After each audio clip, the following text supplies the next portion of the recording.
Hi, AJ Hartley here, a novelist, Shakespeare professor, fan of many things. If you've been here before, you know that I am sort of a hybrid, and a lot of the things that interest me are hybrids. The Shakespeare professor and the novelist thing have come together in my most recent book, which if you haven't read it yet, it's called Burning Shakespeare. It's a fantasy, comic, time travel-y sort of adventure. Check it out. But I'm here to talk about something totally different. One of the things that has driven this channel a lot is my fascination with BabyMetal. And one of the reasons I love BabyMetal is that they are themselves a hybrid, right? A mixture of things that shouldn't really work together but do, particularly in terms of different musical styles, instrumentation, and so on. So, one of the other things that I'm really interested in, which you don't know about, and which I've been doing for my entire adult life, is making cocktails, right? And that is also a study in hybridity, right? It's about mixing, contrasting different ingredients. Sometimes things that you don't really expect will work together, but you put them together in an interesting way and they make something new and cool. So, this may be my craziest, most absurd idea to date, but it seemed to me, because this kind of thing makes sense in my head, that those are sort of a natural combination here of two studies in hybridity. So it's time to start making BabyMetal cocktails. Now, I realize that some of you out there who are fans of BabyMetal don't drink, and that's fine. Some of you will not like the idea of associating alcohol with the band, though I will point out that everybody connected to BabyMetal has been legally of age to drink anywhere that serves alcohol in the world for a long time now. So, and I value their maturity. So this is a way of celebrating that. So what I'm going to do is I will talk you through 3 cocktails. I have more in mind, but we'll see if anybody likes these. And if I get positive responses, then I'll do some more. But in each case, what I'm going to try to do is talk you through the rationale, why I've chosen the ingredients that I've chosen. Each one of these cocktails is associated with a song off the first album. Okay? This is so ridiculous. Anyway, so I'll talk you through why I've chosen what I've chosen and what kind of things that I'm going for, and then show you how to make the drink and try it. And in each case, I'm going for 2 things, right? I'm going for something that seems to fit the feel or the content of the song. If I could take the song and pour it into a glass, this is what it should taste like. That's the idea, right? And the second thing is it's got to be good. Okay, I'm a fan of the music. I'm also a fan of alcohol, and I like good cocktails. Right? I've never been interested in drinking to get drunk. I drink because I enjoy it. So that's what these are going to be about, or at least that's the principle. So I would also say, of course, if you are too young to drink, this is not where you start. If you are not used to drinking, then you take this stuff a little cautiously. And, as ever, you drink responsibly and you don't drive and things like that. The other thing I would say is that in the spirit of of communal ownership and hybridity, what I'm doing is my particular take on these ideas, and I would recommend that you adjust, modify to suit what you have available and your own tastes, right?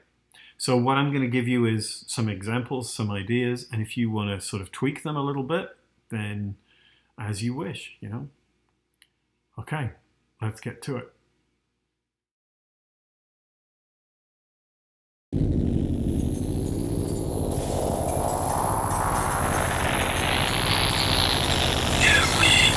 Chocolate.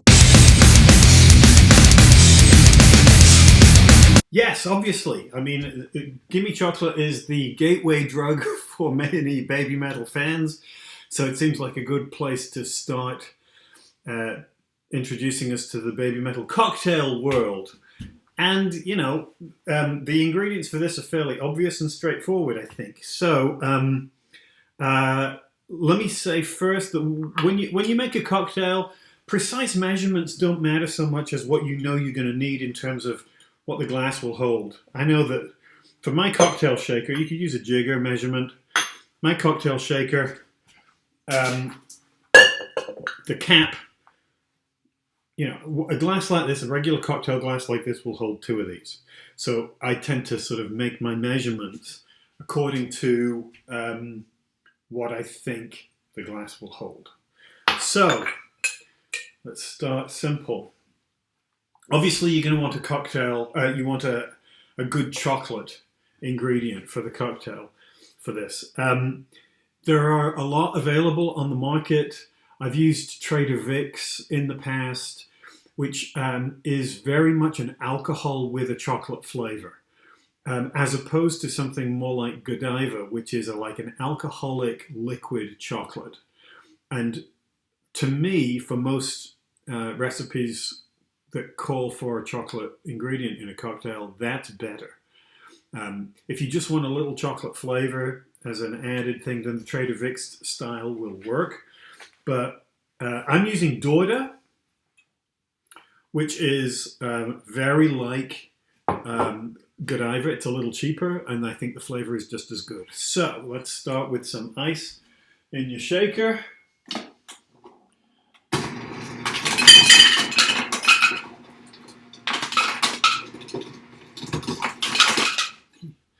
Ice is important, obviously, because it's going to cool the ingredients quickly, but it also will dilute some of the alcohol a little bit.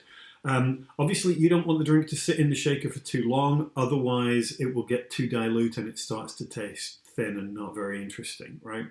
So, let's get to it. So, I'm going to use the Dorda. Now, as I said, this is very much like a liquid chocolate, so you'll need to shake it before you start. I prefer shaking cocktails to stirring them, not just because I'm a James Bond fan, but particularly anything that involves a heavy ingredient, whether it's a fruit juice or something like the chocolate or bitters, anything that doesn't mix easily. That the shaker will give you a better blend. All right. So, 1 full measure of this, right? We don't want to skimp on the chocolate. See how rich that is? It really is like liquid chocolate. And then we're going to go a 1/2 measure of black rum. I'm using the Kraken, and I'm nearly out, but I've got another bottle of the Bacardi, so we're good. Why black rum? Because unlike vodka, it has a little natural sweetness to it. But also, what could be more metal than Kraken black rum? It's just obvious, isn't it? Stands to reason, mate. So, a 1/2 of that. Yep, that'll work. Now, I like sweet cocktails in moderation. I like to add something that gives them a little edge, a little bite that mitigates some of that sweetness. And I think, if we're talking about BabyMetal, then yes, of course you want the sweetness, you want the chocolate, but you also want something a little different, hence the black rum, to give us a little edge to it. But also, in this case, I'm going to use some salted caramel vodka. This is Pinnacle, which I think do a good line of flavored vodkas. And again, I'm just going to do a 1/2 measure of that.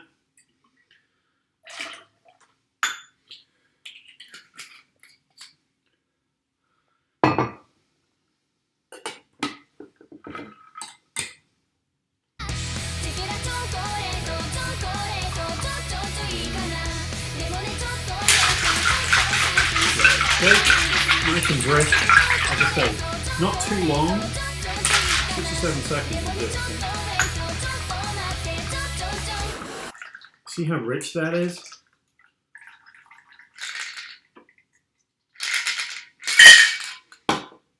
And then I've got a little chocolate to grate.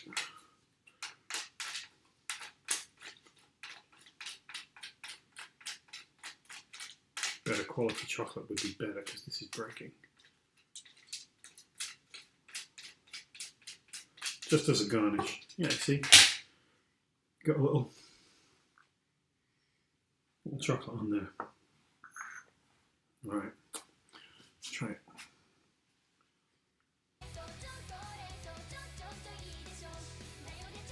Oh yeah. Pete, come on. Excellent. Yeah.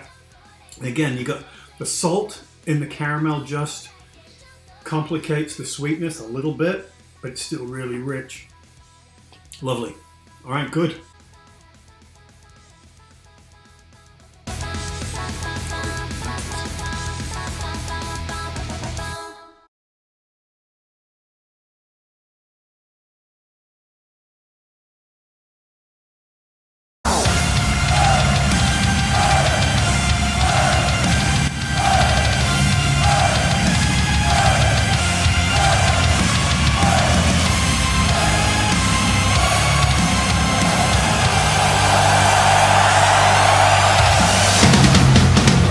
Yes, next up we have Megitsune. So this is, of course, you know, in some ways the quintessential BabyMetal song.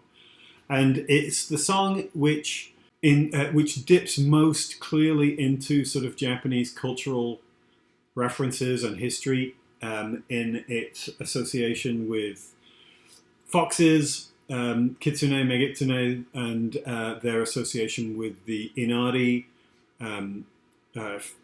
rice/fertility god associated with Shinto, and it has that festival metal, right, feel that people talk about, the call and response stuff all the way through. So I'm looking for something here that has a specifically Japanese kind of feel, right? After Gimme Chocolate, I want something a bit more, a bit richer, a bit not as sweet, and something with depth, but also something that feels kind of summery and refreshing, right? So here's what we're going to do, and I think I'm going to make this a slightly longer drink than a regular cocktail would be. So I'm going to use a slightly taller glass. And I'll talk you through the ingredients as we go. So one of the things that I'm going to use here is a vodka infused with mugi-cha. So let me take a second to explain how to make that. So to make the mugi-cha infusion, first you need your mugi-cha. This is cheap, easily available, at least in the US, on Amazon. It's about, I don't know, $10 for 50 some tea bags. It's called mugi-cha. It's a barley tea, and all I'm going to do, get a clean glass jar. I'm going to take, in this case, maybe just one. They're quite large tea bags. I'm going to take just one. I'm not going to make a lot. And I use Pearl vodka, which is a cheap but decent brand that's easily available around here. And, you know, I think with vodka, unlike gin and whiskey, where you get what you pay for, vodka is vodka. I don't have a lot of if you're not dealing with flavored vodkas. The only thing you need to be aware of is how well it is distilled, so that you don't have a lot of impurities in it that might give you a headache or otherwise make you feel bad. But vodka is supposed to taste of nothing, you know.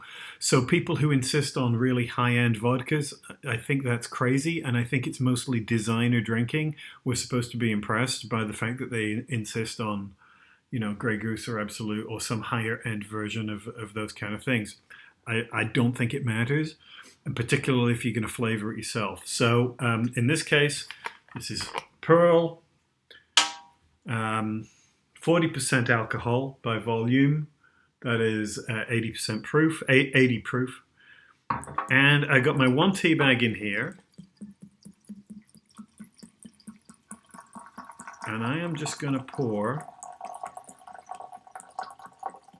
about a cup, maybe a little bit more, 3/4 of a pint maybe 2/3 of a pint.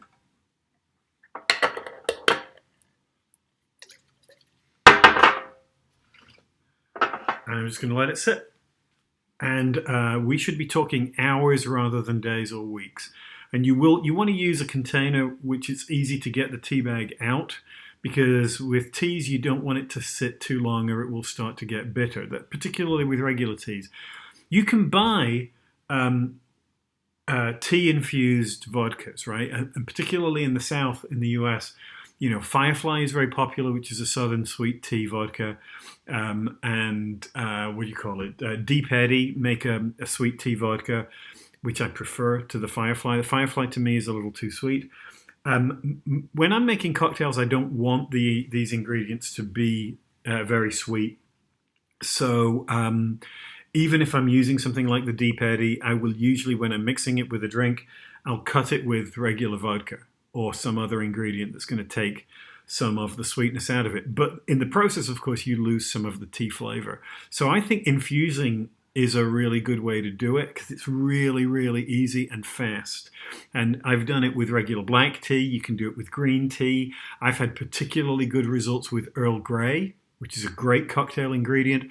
And if you don't have to deal with the sweetness, then you just get the flavor of the tea with the vodka, and then you don't have to worry about the drink being overly sweet, and you can add whatever you need to it later on. So let's just let this sit for a little bit, and we'll see how it looks in a couple of hours. Okay, so this has been sitting for about an hour and a half, and as you can see, nice brown look. Can smell that really rich barley flavor. I love those wheaty kind of. See how brown that is? That's great.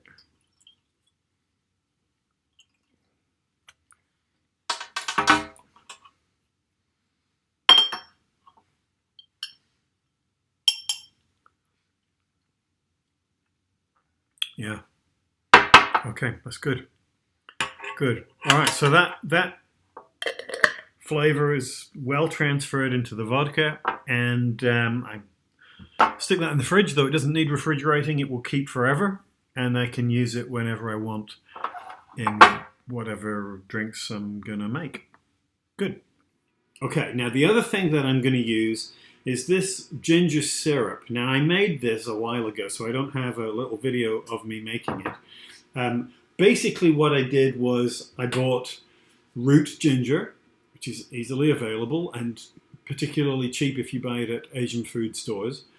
And depending on how much you're going to make, you need a few sizable pieces, and peel them, chop them up small, and then bring them to a simmer in a couple of cups of water and a cup or so of sugar, right? And let it simmer for, I don't know, a half hour or so, and then just turn the heat off, let it stand, and then strain out all the ginger solids, right? You don't want any of the plant in there because they'll eventually go moldy. So get rid of all the ginger solids, decant it into a bottle or something like this, and put it in the fridge, and it will keep. Obviously, the sugar acts as a preservative, but it does need to be kept cold. Okay, so I've got my mugicha in the form of the vodka infusion.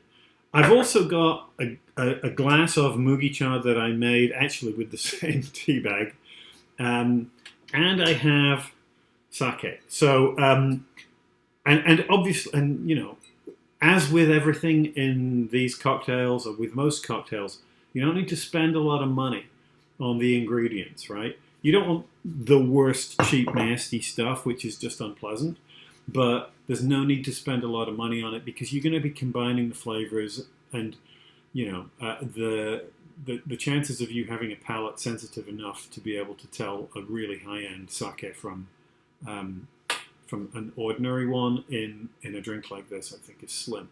So, and obviously the sake is associated with inari. It's a sort of standard Japanese festival drink. It's associated, has ritual function, so you know it's a good choice for this particular drink, I think.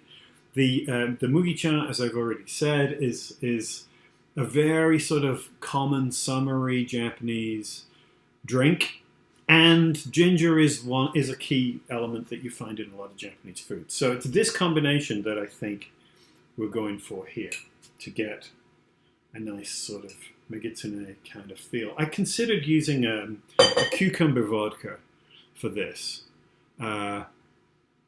which because cucumbers also have a lot of association with Japanese yokai, but more kappa than kitsune. So I'm sticking with this. Start off with some ice. All right, and I'm going to put some in the glass. Okay, and now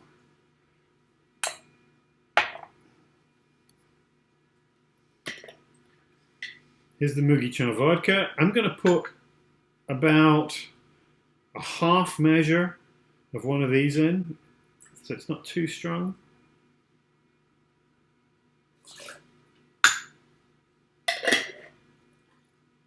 I'm going to put 1 full cup of sake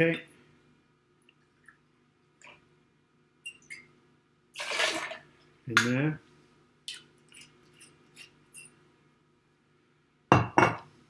And just a little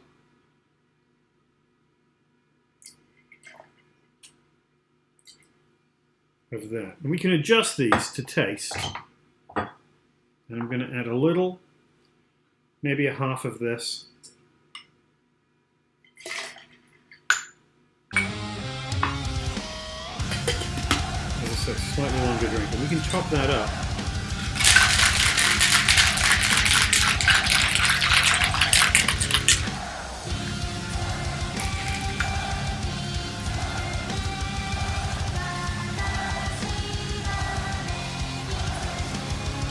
The frothiness you often get with things involving tea. So I'm keeping it on the ice.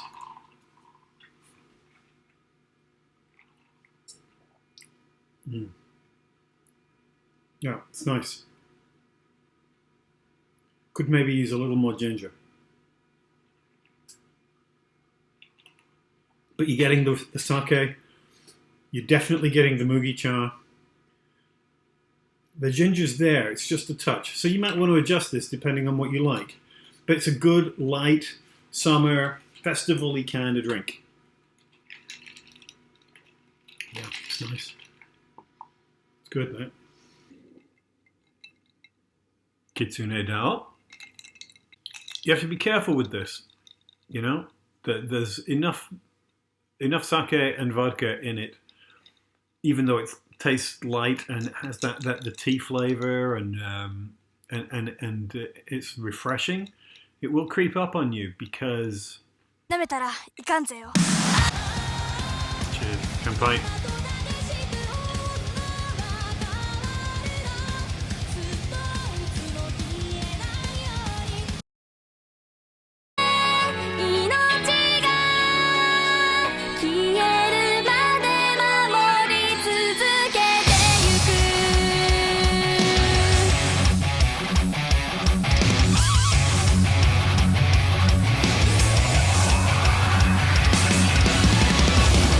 'Akatsuki, still one of my favorite BabyMetal songs, and a song that's crying out for a good adult drink. It's one of the most mature songs on the first album. It's a song of love and passion and anguish and yearning. It's intense. It's full of images of nighttime and hearts and blood and the red thread that binds us together. You know, it's intense. So I'm looking for a cocktail that will match some of that intensity. So again, let's start with some ice.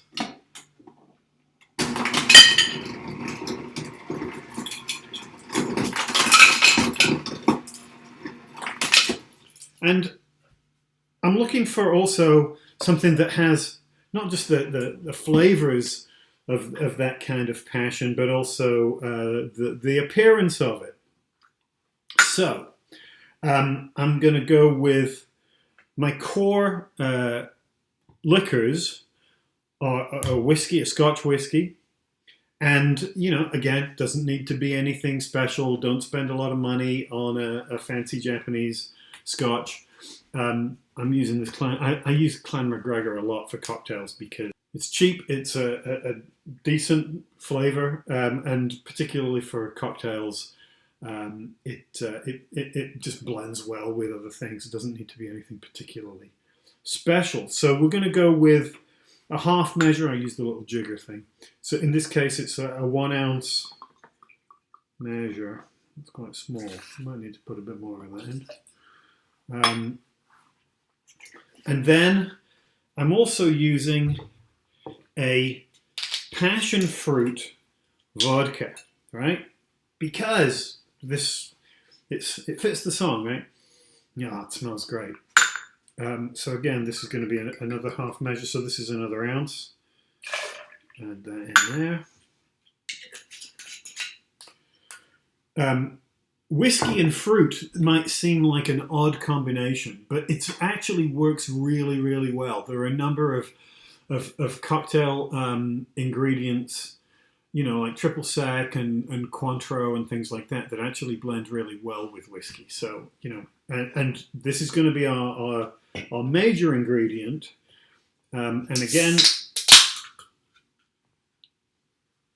we're looking for a good intense flavor, and this is a blood orange juice. So it has that nice dark color and that special sort of intense flavor.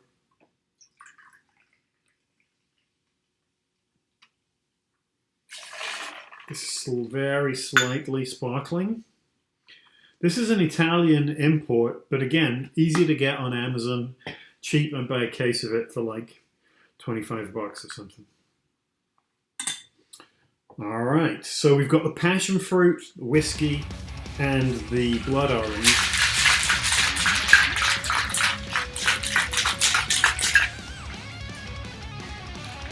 Dropping a bit because of the bubbles. You could garnish this with a slice of orange or something similar, something maybe a little bit more tropical.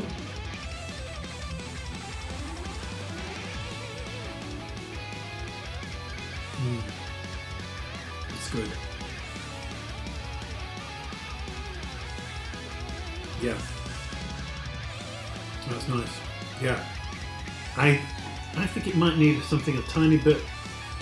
I might boost the booze levels a little bit. I don't think there's enough whiskey in it, but it's good. Yeah, yeah. Akatsuki-tini! Awesome. Cheers. Nice.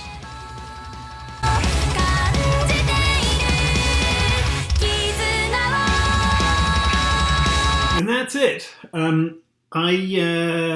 You know, this is a crazy idea, as I said at the beginning. But if people like it, if they have fun with it, then maybe I'll do more. Trust me, I have a lot of ideas for BabyMetal cocktails, which is probably a sentence that nobody has ever uttered before. So anyway, yeah, please, as ever, like, comment, subscribe. Let me know if you want me to do more of this. Check out my Patreon page, check out my books, and I will talk to you soon. Thanks. Bye.